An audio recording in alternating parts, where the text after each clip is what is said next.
Πηγαίνεις μπροστά. Στην GR παρουσιάζει.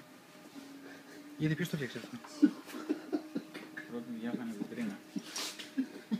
Σομπελόκηπος. Τα μαύρα όμως από κάτω δεν φαίνεται καλά. Ποια μαύρα? Την πρώτη διάφανη βιτρίνα. Μα εγώ το φτιάχνω. Μήπως να ήταν άλλο χρώμα γι' αυτό. Θα το κάνω άσπρο για να φανεί, κόκκινη, μπράι, ό,τι να είναι. Ναι, ναι.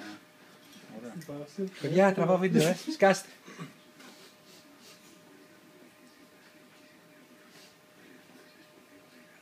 Άρη, Έλα, από ποιο ticket είναι αυτό, ρε?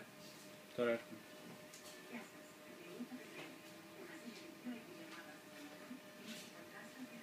Αν είναι και Χριστουγεννιάτικο.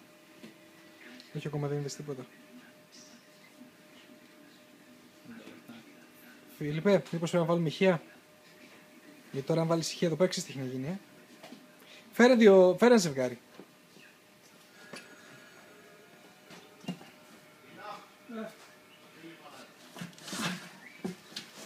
Πώς φαίνεται?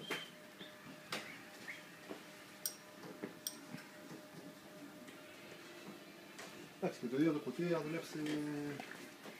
Θα βοηθήσει για ήχο. Mm. Το ίδιο το κουτί θα βοηθήσει για ήχο. Είναι και τρύπες ουσιαστικά μόνο. Πες μου λίγο τι και να για να το περάσω εδώ. Θα πάει και να το μυστήρι.